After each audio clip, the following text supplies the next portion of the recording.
Riley Judd. And I'm Timothy Holloway. And welcome back to Know Your Nonsense Podcast, where I know about games, programming, design, he knows about history, food, and folklore, and neither of us know anything about the history of Crayola. Sounds about right. Yeah. So, if you remember last time... Oh dear. I gave the lovely hint for this week's topic, that I borrowed the topic from My Neighbor only yesterday. And I was wrong. He was very wrong. I was so wrong. It's not calendar programs at all. It's not a calendar program, Timothy. What is it? Studio Ghibli. Studio Ghibli! Woo-hoo, so, for woo-hoo. those of you who know anything about Studio Ghibli, his hint is quite obvious because it is literally involving the names of movies that they've done. Yes. So I borrowed. That's a reference to the Secret World of Arrietty and Yes. the book it was based off of. The Borrowers. That was the most obscure. Yeah. And then from My Neighbor. My Neighbor Totoro. And My Neighbor the Yoshidas. Yamadas. Yamadas, my bad. And then Only Yesterday is the actual name of a movie. Yes, so 1991's Only Yesterday. But yeah, so I was very wrong. Yep. But yeah, it's gonna be great. Yeah, it's gonna be great. So Timothy, take it away and give us the rundown on the Studio Ghiblis. So Studio Ghibli is an animation company founded in 1985, based out of Tokyo, Japan, and it was founded by three men: Isao Takahata, Toshio Suzuki, and Hayao Miyazaki. So Isao Takahata, he was a director. It's not that he's passed away since then. Toshio Suzuki was a producer, or is a producer. And Hayao Miyazaki was a director. And he wasn't there wasn't a main founder or anything, but you hear a lot about Miyazaki, so I guess that's kind of how I've had him imprinted on my mind right now. Yeah, I don't know. It's a lot to do with how much Miyazaki does. Because along with being a director, he's a writer, animator, producer. He did all these things. Yeah. He just had his hands in all the aspects of what Studio Ghibli has become and what it was. And just throughout the entire process, he was a part of it all. Actually, he'll be 80 years old in February. Fun fact. Really? Wow. Yeah. Happy birthday. Happy early birthday to him. It's October. I said early. Ah. Exactly. Okay. So, Studio Ghibli actually sort of had an unofficial start, according to some people. Their unofficial first movie was, now this is going to be hard to pronounce, I am sorry, Nausicaa of the Valley of the Wind. I don't know if I said that first word right. I've always heard it Nausicaa. Nausicaa? Or Nausicaa. Nausicaa? Okay. Either way, this movie had Miyazaki working on it. It had Suzuki working on it, I believe. And I think even Takahata had a hand in it as well. So that's why people sort of think, yeah, this is kind of like Studio Ghibli's first film, even though it was released in 84 instead of 85 after Studio Ghibli was actually founded. But after it was founded in 85, their first official movie was Laputa Castle in the Sky, in which they all worked together. They actually had the studio up and running. Now, before we go on with that, I want to talk about the Nausicaa, you said? I thought it was Nausicaa. Nausicaa. Wow. This is going to be... Vowels. Vowels, man. There's a lot of vowels in that word, okay? Yeah. For those of you at home, it's spelled Nausicaa. And the final A had the two dots over it. I don't know what that signifies, yes. Oh, I missed that. Okay. But yeah, Nausicaa, that success kind of brought Miyazaki close to one of the sponsors of that movie, a man by the name of Tokuma Shoten, I believe. And Shoten owned a magazine called Animage. Animage. Or and Animage. It was because of this friendship, this closeness, that Shoten actually ended up funding Studio Ghibli in its founding. So during these early years, he was helping fund, and his magazine actually had a lot of the works of Miyazaki in the magazine. Some like info on the things he was working on, and in some cases he actually Miyazaki, that is, created a manga about Nausicaa, the story there, because one thing I read was that people weren't looking for a new concept of movie. They were looking for animes and movies made and based off of an existing manga comic. So he created one, and it kind of, made people want to see it more. Yeah. But continuing after Studio Ghibli is actually founded at this point with Laputa, Castle in the Sky. That was one of their earlier works. Another one of their earlier works was Graves of the Fireflies. Mm-hmm. And that one didn't quite go over so well. Neither did the very popular My Neighbor Totoro at first, 1998. It did not actually, immediately go up the ranks. So that's a fun little fact. But that was their early years. And before I go much farther, I want to talk about what Studio Ghibli, like where it kind of got its start with the name and stuff. Ghibli is the Arabic word for hot Saharan wind. So that's a fun fact. And it's also the nickname for an Italian airplane that was used in World War II, I believe. Is the Caproni, I believe is how that's pronounced. Italian and Arabic words all together. Why not? But this has significance because of Miyazaki. His father was the manufacturer, I believe. Yeah? Yeah, I think. Yeah. Manufacturer of airplane rudders during World War II for Japan. So Miyazaki always had this fascination with airplanes and with flying. And that actually shows a lot in his work, which we'll get into a little bit later, I'm sure. But this name actually kind of pays homage to that a little bit, as well as the hot Saharan wind part. It is said that this studio was created to sort of blow a new wind into the anime industry. I believe that was a direct quote from Miyazaki. Yep. So they're trying to do new stuff, and they wanted their name to reflect that, so thus we get Studio Ghibli. Now, again, they started out with those few not so popular ones, Grave of the Fireflies, My Neighbor Totoro, who actually, Totoro, the character, ended up becoming their mascot, kind of their logo. It's kind of cute. It's really cute, actually. But it wasn't until they hit Kiki's Delivery Service in '89 that they had a real big success on their hands. I've seen some sites attribute this to actually using advertisements, because they didn't do that all that much before. Yeah. They kind of were going off the basis of, we're going to do it, and if it works, we'll keep going. And if it doesn't, oh, well, we had a fun run. It was a good time. But after Kiki's, they realized, hey, ads, that's a great time. So we're going to use those more. If only Disney used them, but more on that later. Oh, gosh, a lot more on that later. But after Kiki's Delivery Service, they started having more successes. Princess Mononoke being one of them. It really helped build their brand, build who they were seen as. And all of this just kept leading up, a few more successes here and there. And then you hit 2001. And what is dropped in 2001 other than Studio Ghibli's, I think arguably, not even really arguably, but most successful work. It's their magnum opus. Magnum opus, yeah. It's a good word usage. I love those words together. Yeah. Oh, so good. But their film Spirited Away, released in 2001, absolutely killed it. Absolute success. Was actually the first, what's the wording there? Non-American animated film nominated for an Academy Award, and it won.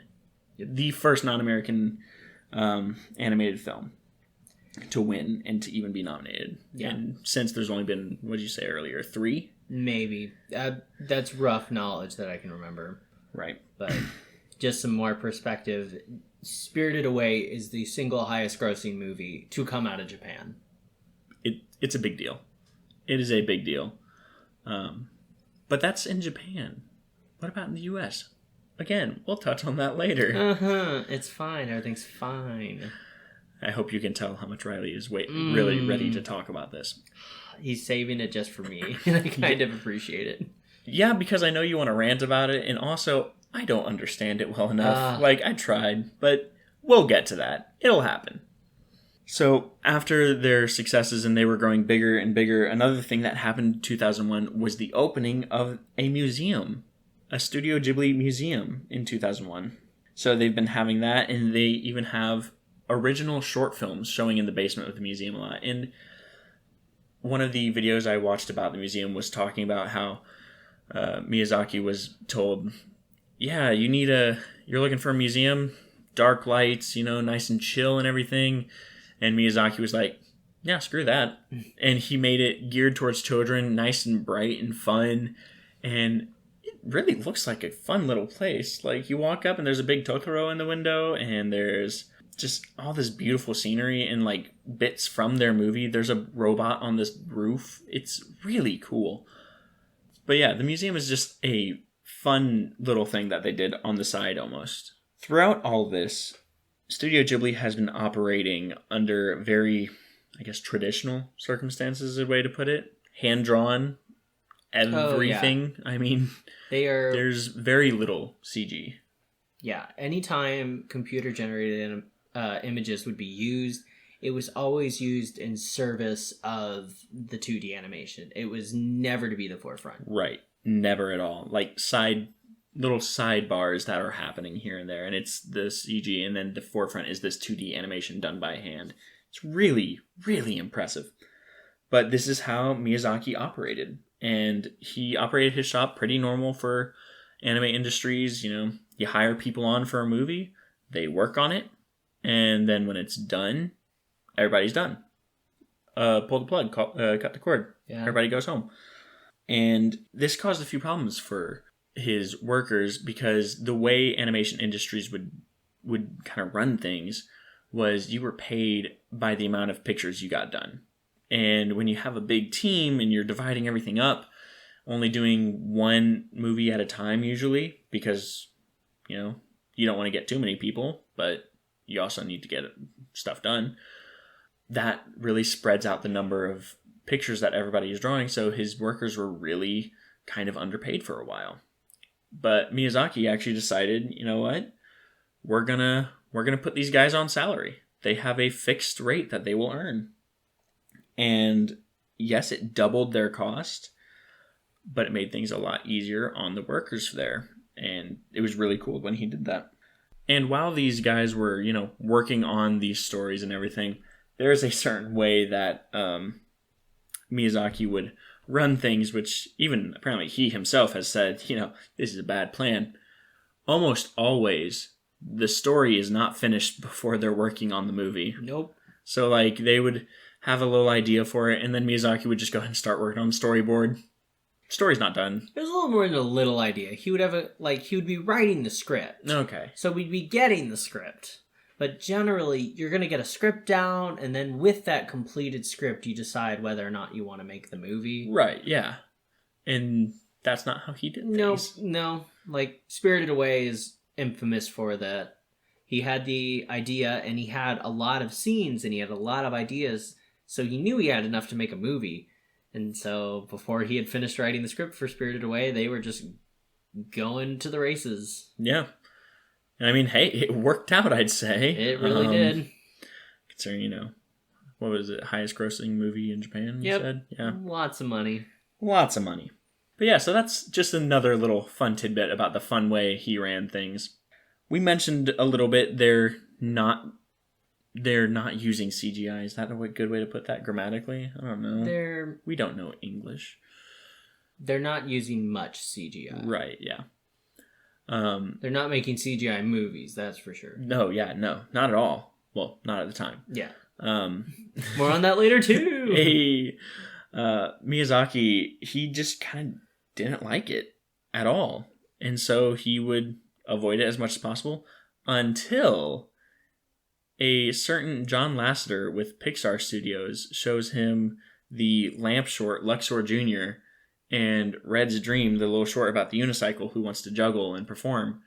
And Miyazaki actually enjoyed it. He liked it. And so that was kind of the start of a little bit of a friendship between John Lasseter and Miyazaki. Just a fun little intercorporate, little friendship there. And so there was a time when Studio Ghibli artists actually came to visit Pixar and watch how American artists did it, and then in return, a bunch of American animators went over and watched the Studio Ghibli artists to see how they did it in Japan, and just this really cool these cool instances of camaraderie and support for these studios by each other. It was really fun to learn about, but that did not stop other problems from rising, chiefly with distribution, which frankly I'm not going to touch on that much because that is what Riley will be ranting on very soon. And I don't understand it. There is one thing I do know, and that is when they tried to allow American companies to take their movies and, adapt them to American audiences and everything. For one of their movies, what was that? Was that the... It was Nautica. Yeah. Or not... Nausicaa, Valley of the Wind. It got a lot of scenes cut, as in 22 minutes worth of scenes cut, I believe you said. Yeah. This was the first time it had ever been distributed overseas, and they brutally butchered it. And they even renamed it. It was like Warriors of the Wind or something like that, yeah. But that caused a lot of tension between Studio Ghibli and these other studios. In fact, whenever Princess Mononoke was sent to Disney, right? Yes, yeah. Disney to make a American adaptation, adapted for American audiences, Suzuki also sent a sword to the guy in charge with the note attached, no cuts. Yeah. It's kind of a awesome move. It should be noted, the guy, Harvey Weinstein, he is famous for cutting movies. Like, he's famous for his removal of scenes. He was literally dubbed, I believe, Harvey Scissorhands, I'm pretty sure. Oh gosh. Yeah. And so he was constantly telling Ghibli that they needed to cut back on the scenes in Princess Mononoke, and Suzuki was not having any of it. Not after Nausicaa. So he very well indeed sent the sword with the note that said no cuts, confirmed by Miyazaki. It is a good way to make sure your point is heard, sending a weapon to somebody. Yeah. Eventually, and that sadly was not even the end of it. Miyazaki met with him in person, and he chewed Miyazaki out left and right, but Miyazaki held his ground, and Princess Mononoke was released in its full, unedited glory to American audiences. Woohoo! But yeah, that's all I'm going to say about distribution. We'll touch on that again later. But as far as other bits with how the movies are seen, typically these movies were shown in theaters, almost exclusively even. It took a long time for them to even come out with, home, you can buy the DVD, you can buy the physical copies. And occasionally, one time I think it was, they had what they called Ghibli Fests throughout the Americas, where it would be a traveling tour almost of these movies showing in theaters, right? Right. Yeah. What year was that? Do you know? I don't. Okay, we'll look that up and get that back to you. But it took a long time for Studio Ghibli to kind of go ahead and say, okay, we're going to try this whole streaming thing. And now finally, HBO is actually getting a lot of streaming rights for Studio Ghibli films. Most of them, actually. Most of the single Ghibli films. And then I don't think they got any of the ones that Studio Ghibli partnered on. But most of the other films they have rights to. And Netflix has a bunch of has the rights to the same movies in all countries except for the USA and Canada. Mm-hmm. So that's a bummer for us. But all you listeners out there, I don't know. If you have HBO, go watch every Studio Ghibli movie. Well, no, HBO it will be in America. It's Netflix. That's what I was saying. Okay, if you're in America and you have HBO, go watch them all. Yeah, no. I was saying for our listeners out in, I don't know, England. Yeah, other countries. Get on Netflix. Watch all the Studio Ghibli movies. If you're in Ireland or Italy or Vietnam, I don't know. Yeah. Get on, watch some Studio Ghibli. See if for they're us. there and watch them. But that was their kind of deal with streaming. They didn't really do that for a long time. A fun fact that has been going on throughout this entire life of Studio Ghibli has been Miyazaki and his retirement. Yes.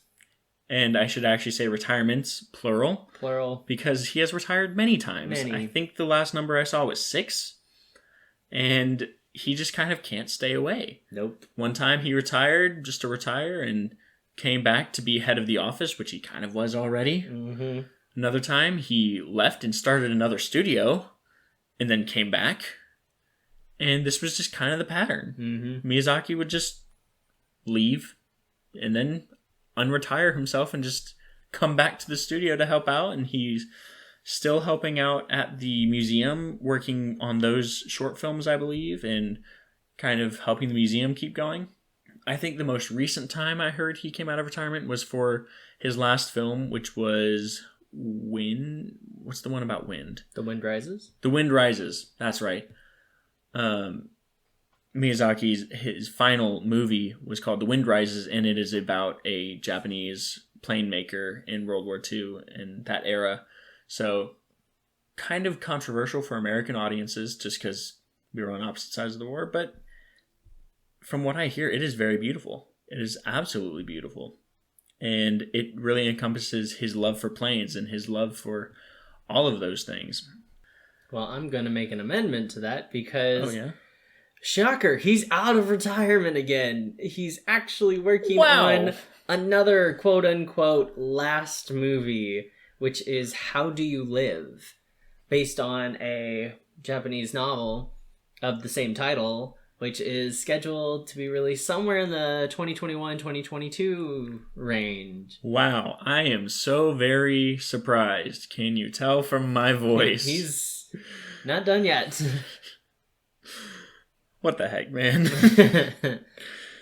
You're about to turn 80. It's okay. I mean, good for you. I'm sure this is going to be fantastic based on the reputation you've built and your genius that you have. But, like, dang. Is there a world record for amount of time somebody's retired? Oh, probably. But I don't think he's going to beat it because those people are probably looking to break the record. Fine. In the animation world, he holds the trophy easily. Oh, he's got to. Yeah. Well, I guess it doesn't make much sense to talk about replacements or successors, but he had successors in mind for whenever he does retire. It's kind of hard whenever he's such an icon, but, you know, he had his ideas. One of them was one of their director of, what did we say it was? Whisper of the Heart. Whisper of the Heart. Yoshifumi Kondo, who sadly ended up passing away before he could take Miyazaki's place. But another one that was brought up was Miyazaki's son, Goro Miyazaki, who Miyazaki was really tough on his son's work. Just, I think because, you know, he wanted to make sure his son could do this. And also, you know, that whole, I know what you can do. I'm going to expect the best of you, I would imagine, you know. There's actually this really fun story I heard about where he wasn't sure about, you know, I'm not sure if my son can do this. And then one of his co-workers, that's the word. Wow. English, man. Yeah, I know.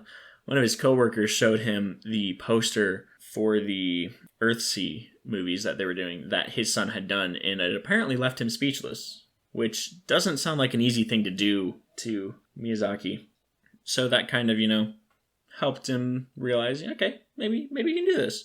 And then we just saw another name a minute ago of a possible successor. What was that name? I don't know. But while he's getting that going on, his son is actually coming out with a movie that should be out, I think, late this year, actually.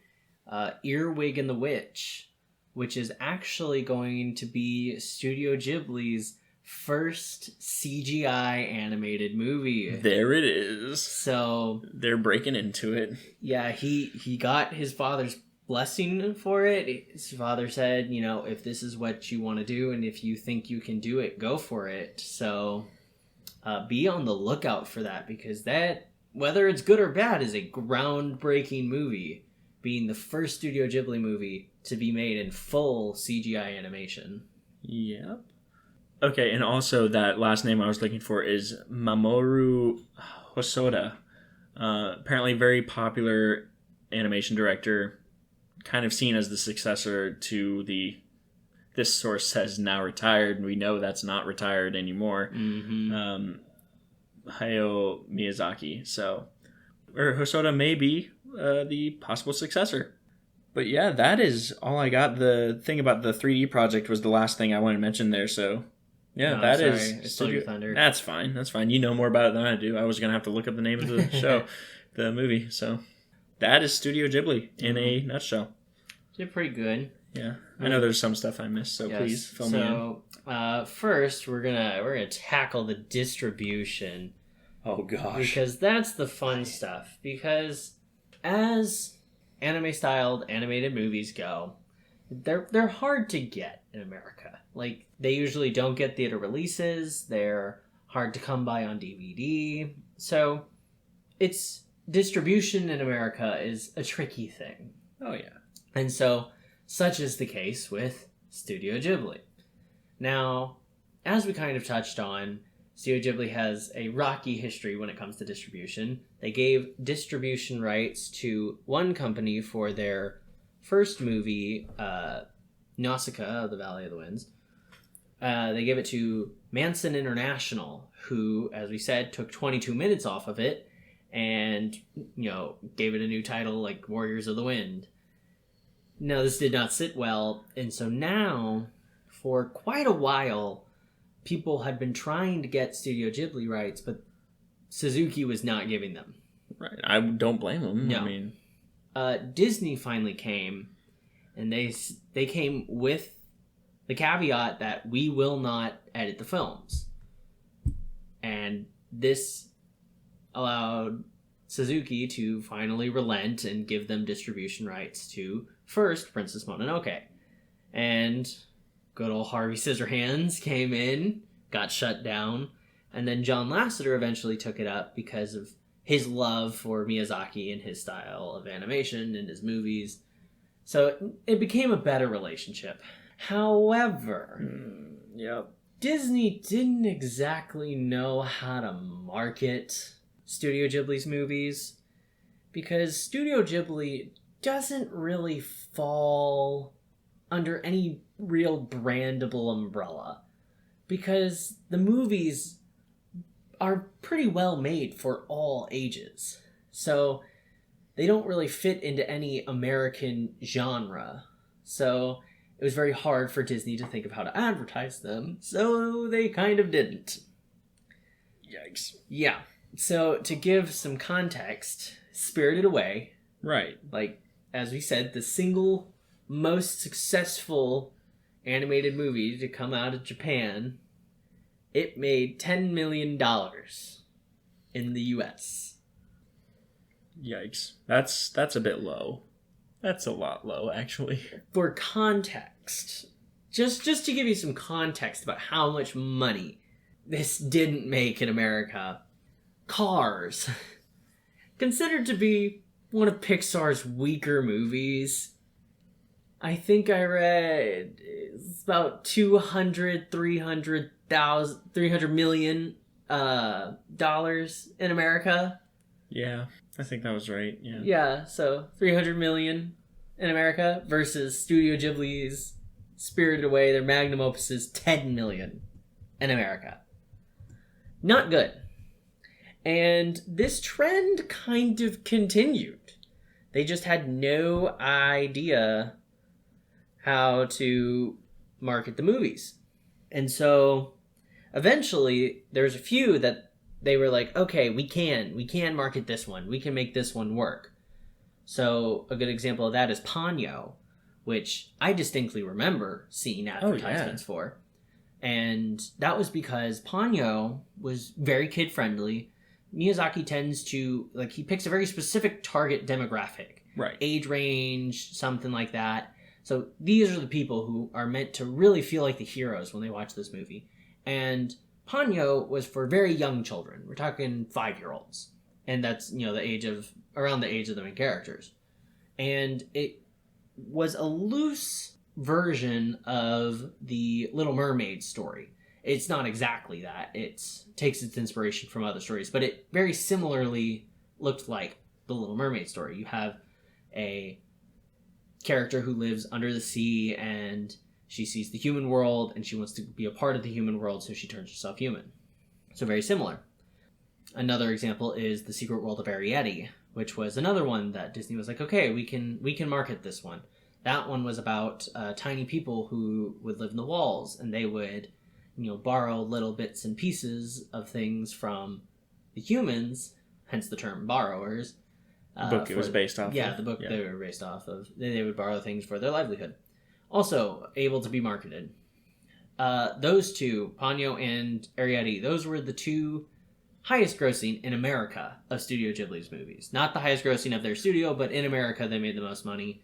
They made, I believe, $13 million and $15 million, respectively. Yikes, that's a lot.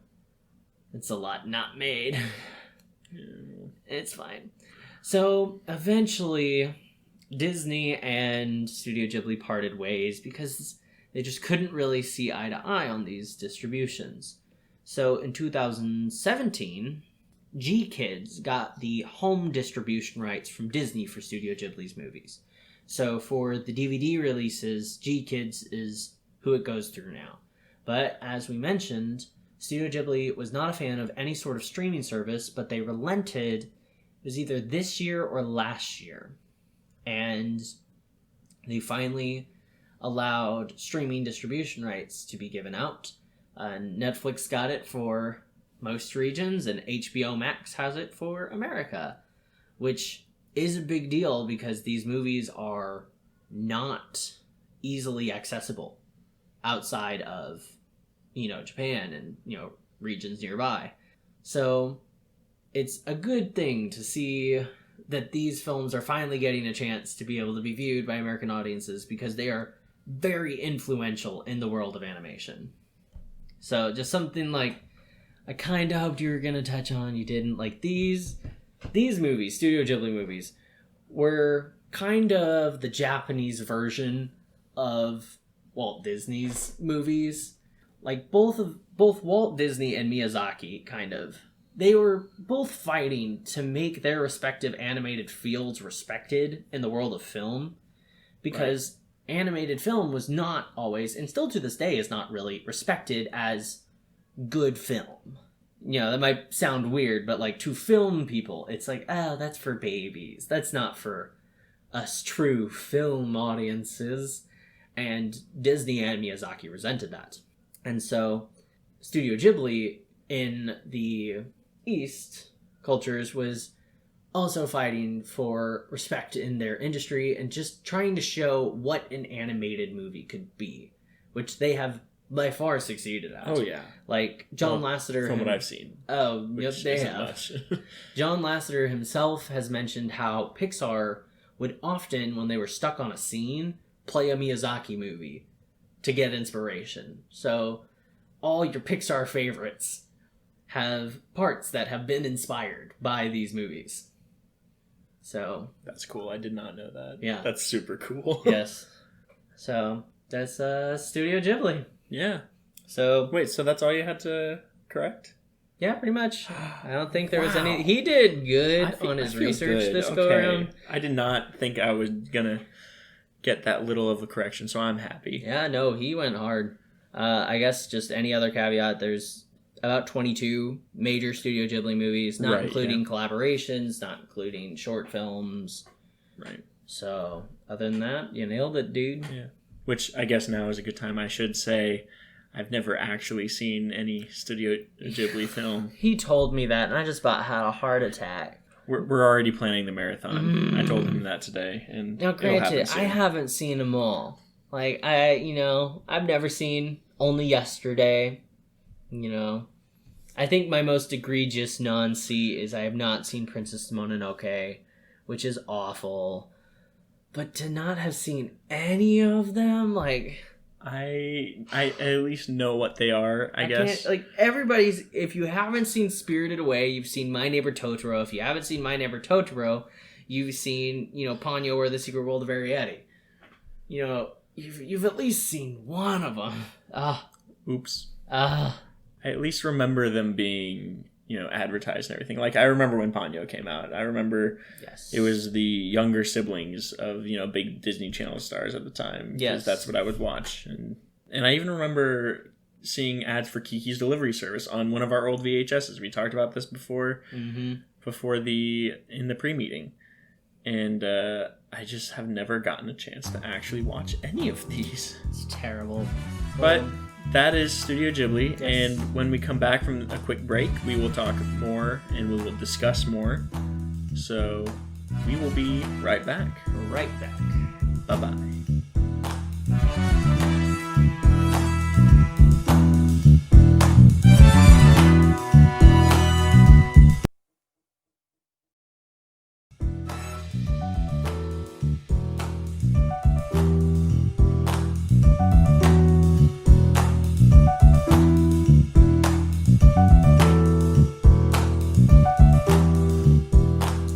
We're back. Hello again. Hello. Did you miss us? We know you did.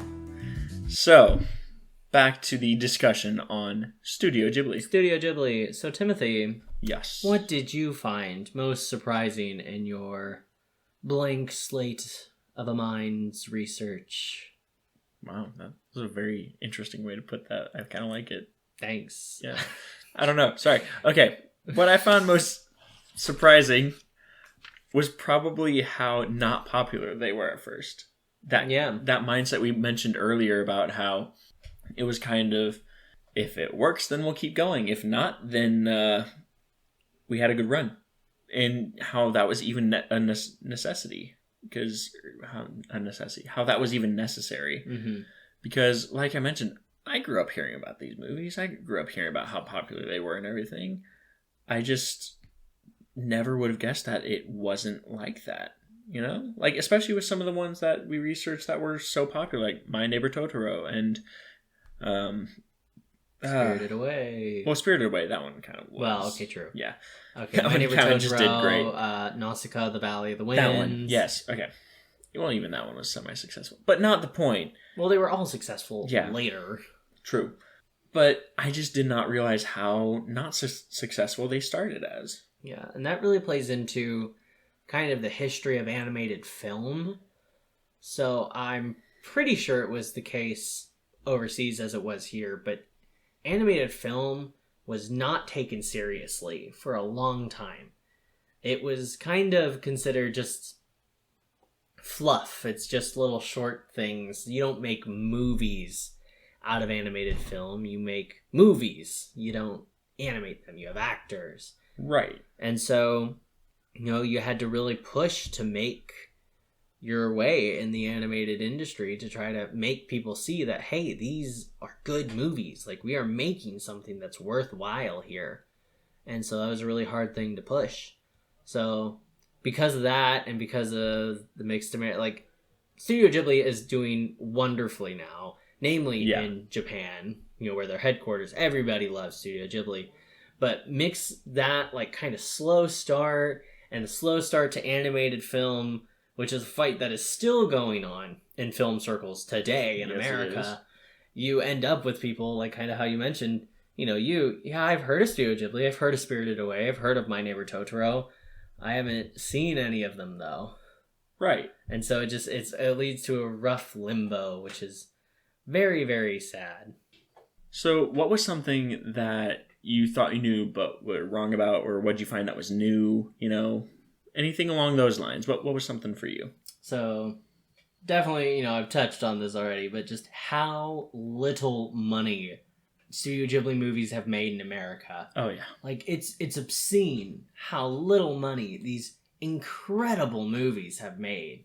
So just, to make $10 million in America as a movie, like, that's terrible. That's just awful. And these movies are critically acclaimed. That dissonance has just almost always been there. These movies are fantastic. Spirited Away, it won the animation Oscar, and it's won countless other awards. Another very prestigious award that it won was the Golden Bear Award from Berlin's International Film Festival. That is a very coveted award.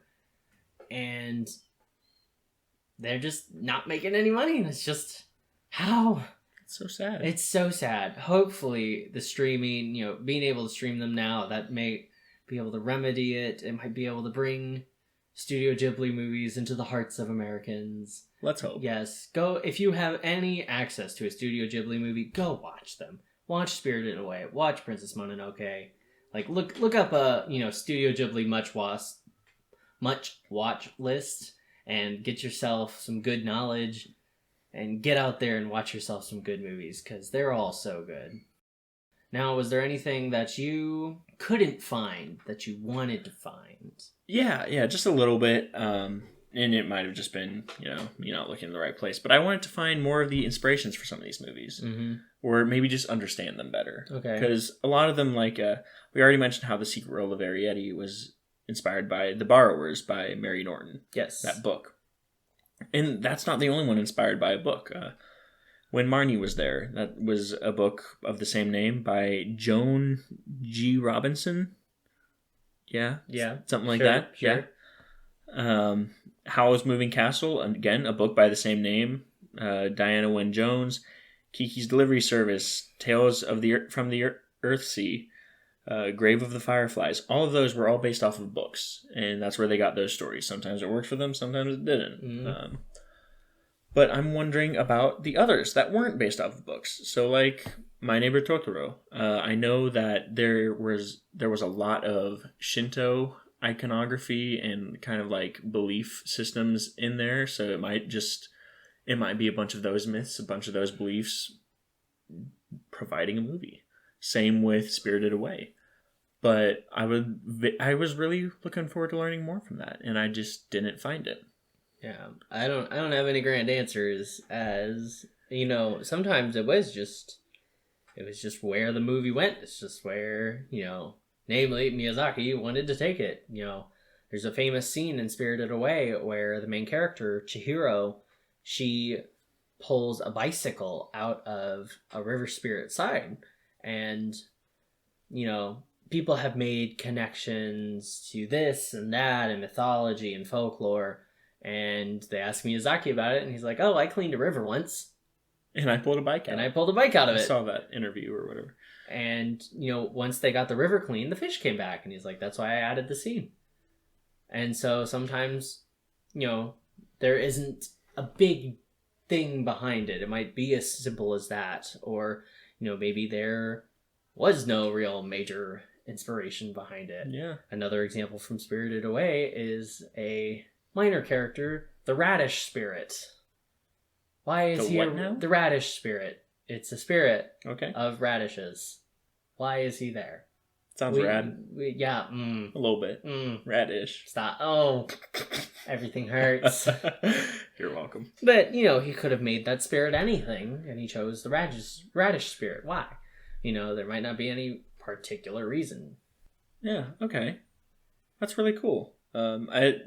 It's kind of fun to realize, not everything has to be that grand scheme. As we mentioned in that Pokemon episode, nuance is my weakness, I guess. Yes. So. Indeed. Oops. But can we just talk about real quick the impact that it's had on other shows? Like, I have a source pulled up here, and it's of a bunch of cameos that have, or a bunch of other stories that have had Studio Ghibli cameos. Yes. So, like, we talked about the friendship between John Lasseter of Pixar and Miyazaki of Studio Ghibli. You can see a Totoro toy in Toy Story 3. Mm-hmm. He's one of the plushies that comes alive. And oh, yeah. Super cool. Super cute little thing. But apparently they also have cameos throughout Gravity Falls, if you're familiar with that show, which I know you are. Oh, yeah. The Simpsons. Yeah, they're in... What were you about to say? Yeah, they're in a lot of different shows. Adventure Time, Gravity Falls, Simpsons, Bob's Burgers. They're very culturally relevant movies. So if some people rate films if they're really great films, they'll leave a cultural impact. These movies have left a cultural impact.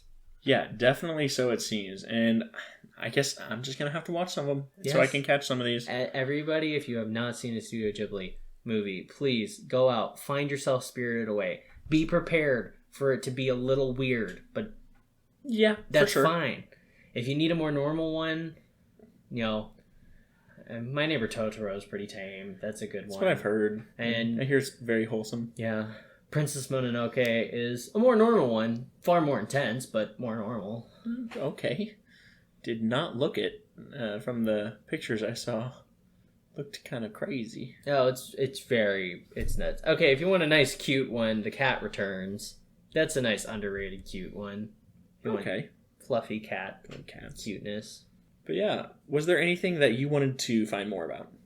I honestly wanted to see a good definitive answer of how many times Miyazaki has quote-unquote retired.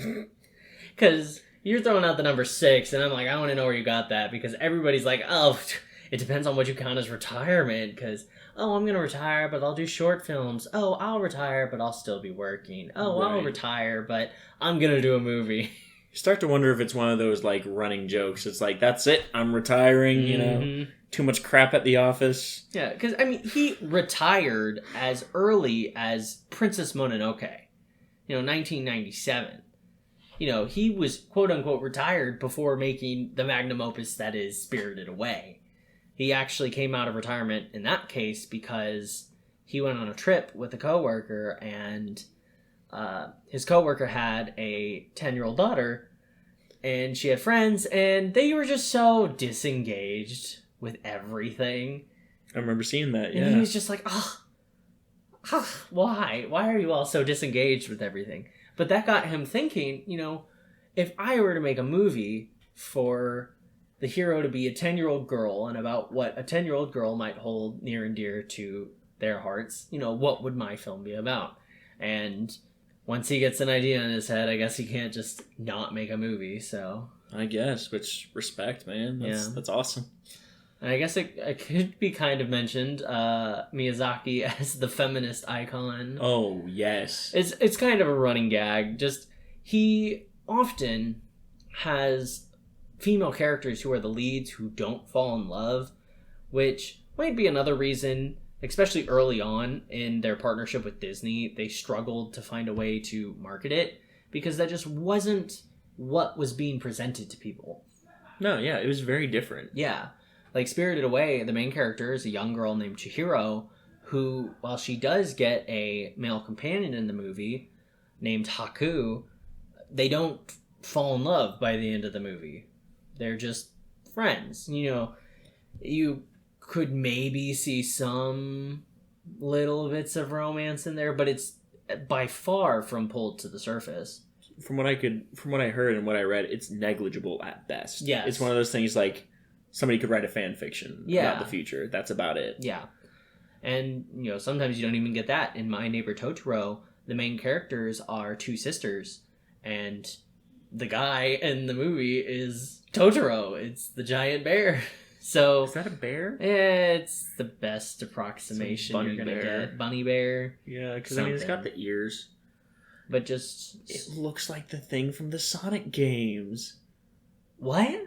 Oh, Big the Cat? Yeah! Oh my gosh. Oh my gosh. That's... Big the Cat is Totoro. No, he's not. That's his cousin. How about that? Fine. Okay. But he just so often would just make these just really relatable characters, whoever fit the film. And often it would be females. And he was very adamant about them not having heroes who would come to save them. This is actually a direct quote from Miyazaki in regards to his female characters. They will need a friend or a supporter, but never a savior. Yeah. He wanted to inspire that, hey, you got this. Yeah. That a woman could do anything a man could do. Yeah. Why would that be any different in his fantastic worlds? Exactly. So, fun facts. Miyazaki, feminist icon. Feminist icon. Really dope dude. Yeah. He's a cool guy. Fun stuff. Look at all his movies. Look at all his stuff. Watch the documentaries. Because they'll do better than us. A lot better, because we're not experts. How long did you spend? About 4 hours. 4 hours, yeah. I was about 4.5. I cannot wait till we're not doing college at the same time as this. So we can actually spend decent time. I know. If you remember, we have a range of hours we're allowed to study for each of these. We haven't gone over 5 for any of these yet. Not yet. We'll get there. The third cycle ones. Well, yes. We got about that range is also higher. That range is higher, yes. once we're not taking university classes, we'll be able to do more. I'm excited for those. But hey, we're just supposed to be a nice stepping stone for all you all lovelies out there learning a thing or two. Or 5. Or 5. I'd wager we learned 5 things today. At least 5. At least 5. Good 5. Nothing else that Big the Cat is the cousin of Totoro. If you can call the red rubber ball a cryptid, I can claim Big the Cat as the cousin of Totoro. All right, remember, Nature kids, spirit. The red rubber ball is a cryptid, Big the Cat is the cousin of Totoro, and Miyazaki is the feminist icon. And that's all your nonsense. So that's all we got on Studio Ghibli. Yep. And whatever else happened tonight. Yeah. That was a good time. But be sure to check us out on kynpodcast@gmail.com if you want to send us an email, correct us on anything. Yes. Tell us if you like the show. Yes. And find us on all the social medias, Facebook, Instagram, Twitter, YouTube. It's all KYN Podcast. Yep. If you're not sure you want to keep using a podcast service, that's why we have the YouTube. All of our episodes go on YouTube as well. Yes. Around the same time as they come up on the podcast services. So, yep. Yeah. Give us a listen anywhere you listen to podcasts. Yes. And as for next week... yes. So, I'll take care of the hint this time. The main idea is Portland. Yes. That's the hint. That's all you're getting. You can't tell, but we're winking at you. We are winking. This is another one of those. It does not fall under either of our umbrellas of categories. Right. It might fall under like bits and pieces of it might fall under bits and pieces of our categories. Yes, that's but the what I'm main trying to say. thing, no. The main thing, which is Portland. Yes. Wink, wink. Nudge, Wink. nudge. Yeah. Shove, shove. Figure it out. Yes. But that's all we got for you. Thank you for listening in. Yes, and we shall see you at a Studio Ghibli movie marathon that happens because we're all going to be so impressed by Studio Ghibli that you're all going to spontaneously make marathons, right? Right. I mean, we've already planned one. I mean, yeah. Yeah. Make a Studio Ghibli marathon. Bye!